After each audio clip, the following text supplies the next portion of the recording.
Jean-Philippe Davio a la parole. Oui, merci Monsieur le maire.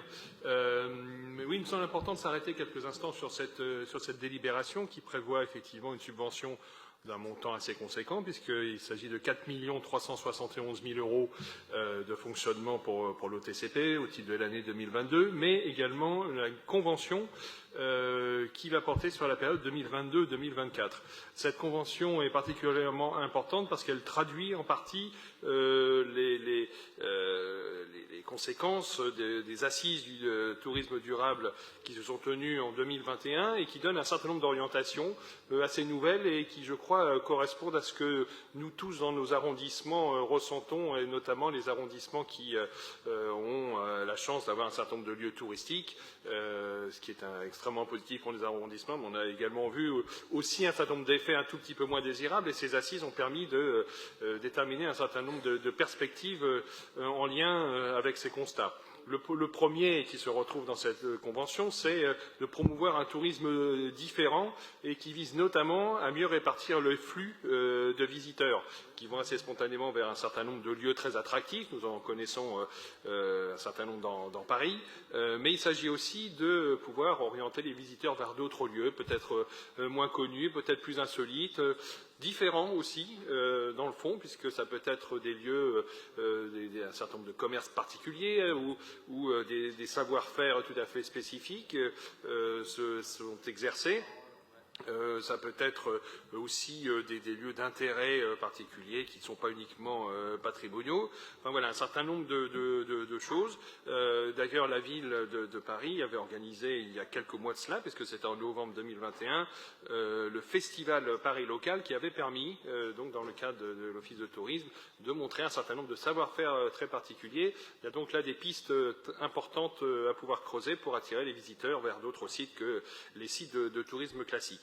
Il y a également dans ces objectifs l'idée de promouvoir un tourisme plus respectueux des Parisiens. On sait qu'il y a un certain nombre de quartiers dans lesquels les afflux de touristes sont importants. Il y a parfois quelques problèmes à la fois de cohabitation mais aussi d'effets pervers. Je pense par exemple au développement très fort dans un certain nombre de quartiers des Airbnb. Voilà une conséquence tout à fait pratique contre laquelle il s'agit de lutter en incitant les visiteurs à d'autres types de comportements. Et puis, il s'agit aussi de promouvoir un tourisme plus écologique. Ça passe par plusieurs pistes de réflexion, qui est déjà de promouvoir la destination Paris pour les Parisiens, déjà.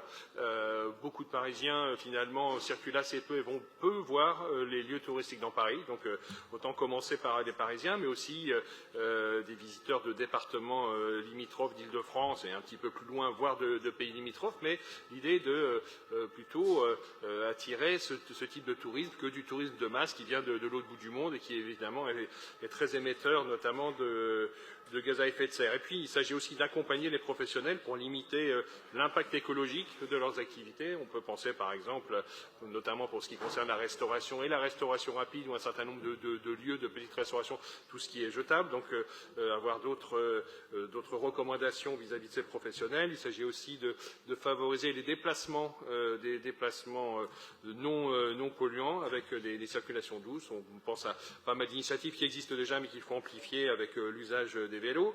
Et puis, dernier point et très important, il s'agit aussi dans cette convention de préparer les acteurs du tourisme aux Jeux Olympiques et à la Coupe du Monde de rugby avec un certain nombre de recommandations, notamment en termes d'accueil, mais qui reprennent également les points que j'ai pu citer précédemment pour que la destination Paris, à cette occasion, satisfasse pleinement tous les visiteurs qui viendront à Paris. Et puis, dans un autre ordre d'idées, si je puis dire, conforter aussi la place de Paris pour le tourisme d'affaires et l'organisation des grands événements. Paris est une destination évidemment très réputée sur ce plan-là et il va s'agir notamment en améliorant l'accueil, en proposant d'autres solutions, par exemple d'hébergement et la facilitation d'organisation d'événements, de conforter ce type de tourisme.